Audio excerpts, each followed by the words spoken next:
Hi Gemini, welcome to your August 2021 astrological forecast. The month starts off with the Sun and Mercury in Leo and a new moon in Leo on the 8th. Where you have Leo in your chart is your third house. So, these planets have been here since like at the end of July. So, and everything in your area, let's put it that way. Your third house is your neighbors, your neighborhood, but it's like your immediate area and the places where you would normally go throughout the course of a day. Okay, people you would run into. Let's say like the post office, the grocery store, something like that or other. This is also a big house of communications. You are the natural ruler of this house. Mercury is the natural ruler of this house. Also, it's your ruling planet. So it's very big time communications for you right now. That's what you've been doing anyway, but even more so, let's say, on paper. A lot of writing maybe that you've been doing, contacting people by regular postal mail or even just emails or text messages, something like that. A lot of phone calls maybe even made by you.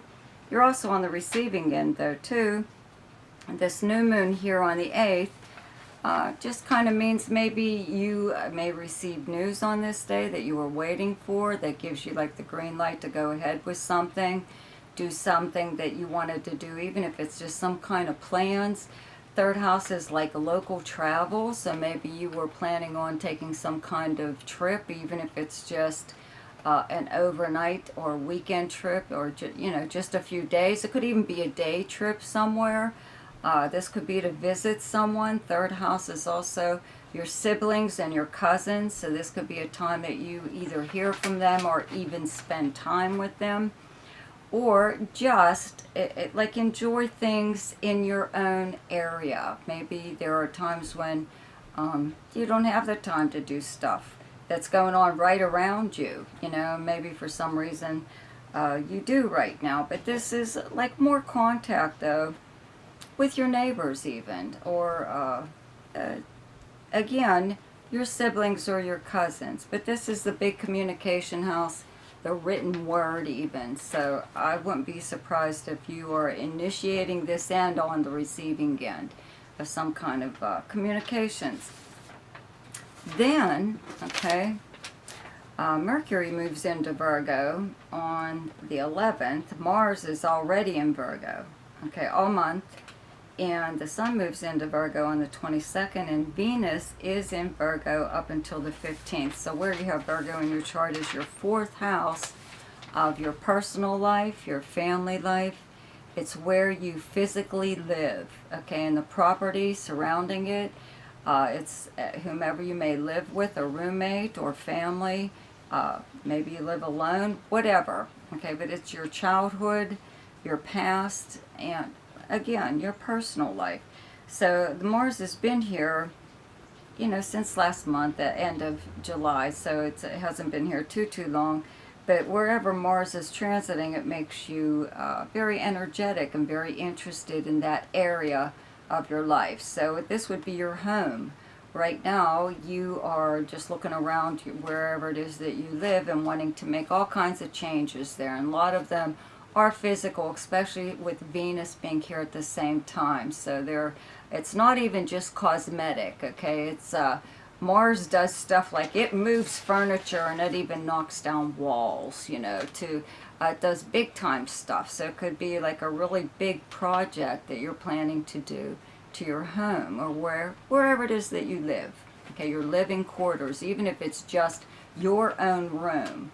Okay, maybe you share an apartment with someone or other, so there could be something different that you're going to do to your own room. It could even be your living arrangement, though, that's going on with whomever it is that you live with, even if it is family.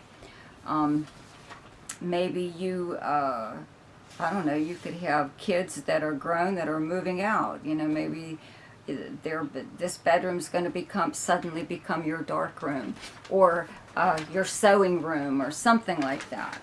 Okay, Having Venus and Mars, though, in your 4th house kind of brings, as far as romance goes, if anything were to take place with something like that right now, it would happen in like a home setting.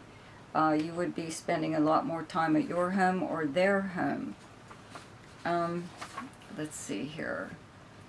Mercury here, though, does kind of mean that maybe you're having a little bit more contact with your immediate family, maybe like your parents or, you know, people that maybe you do talk to them on a daily basis, maybe you don't. Maybe you only hear from them, or even if you have children that live elsewhere, maybe you only hear from these people every so often. But with Mercury being here, seems like you're hearing from them a little bit more than usual.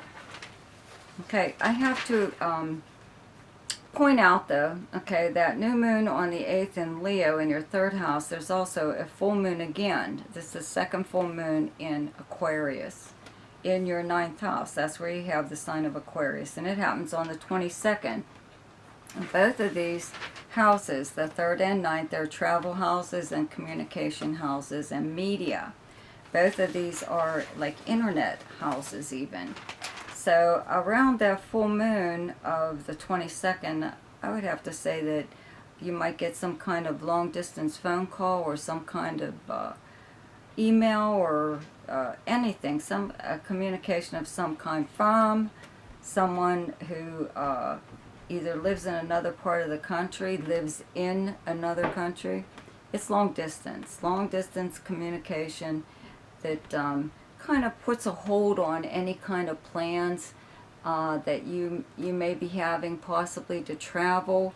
But because there are planets in your 3rd and your 4th house, your 4th house of home and family, maybe you were, I don't know, planning a reunion of some kind or going to attend one, and maybe that's put on the back burner for some reason or other.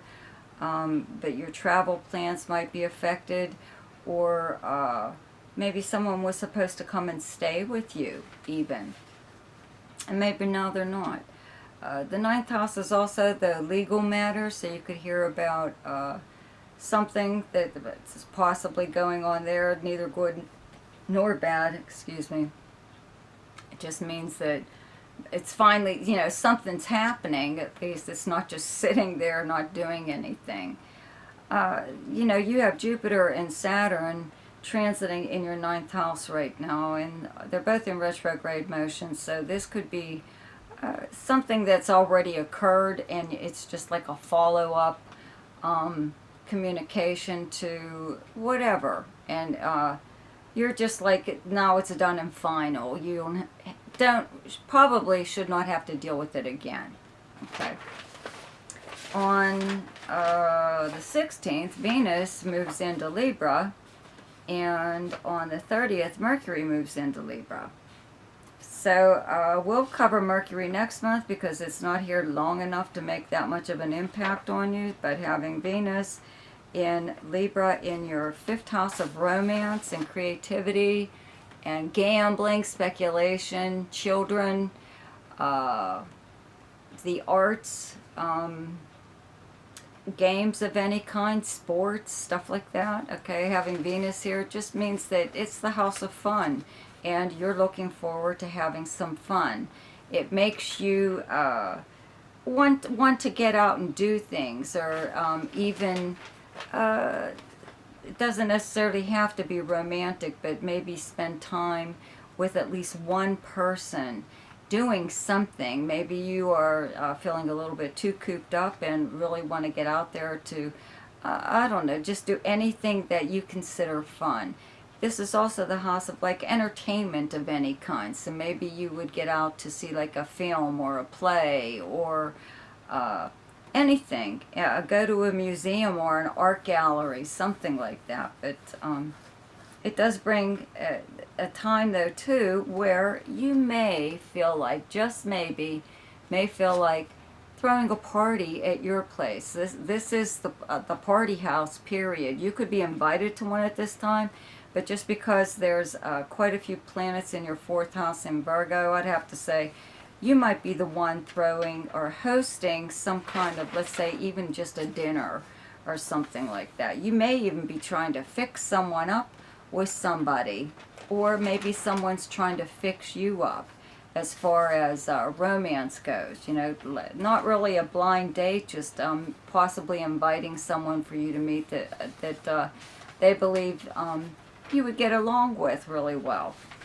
And I have to mention, all of the outer planets from Jupiter through Pluto are in retrograde motion, except for the planet Uranus, which does turn retrograde on the 19th. So all of the outer planets will be in retrograde motion. And all that means is things are slowing down in the areas where they're transiting. It gives you a time to review and change your mind about anything. Where you have Uranus in your chart is your 12th house. It's in the sign of Taurus, and that's where you have Taurus.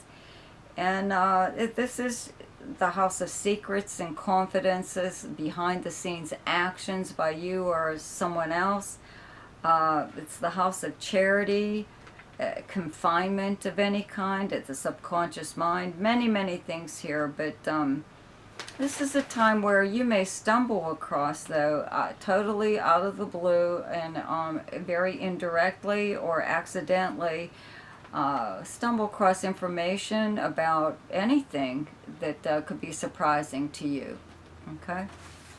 The best time to do something each month is when the moon is in your own sign, and the moon is in Gemini on the 2nd, 3rd, 4th, 29th, 30th, and 31st. The best time to lay low is when the moon is in your opposite sign, and your opposite sign is Sagittarius, and those dates are the 16th and 17th. The best time for romance, recreation, creativity, fun, gambling, or speculation, and anything to do with children is the 11th, 12th, 13th, 24th, 25th, and 26th.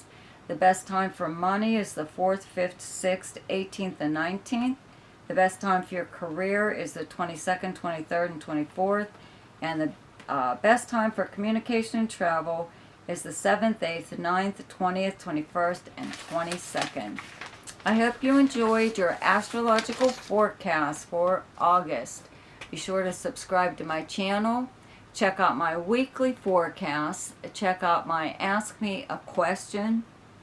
There's a link below in the description box there, below this video. There's also a link there to my website if you would like to have your personal chart done. I will see you next week. Goodbye.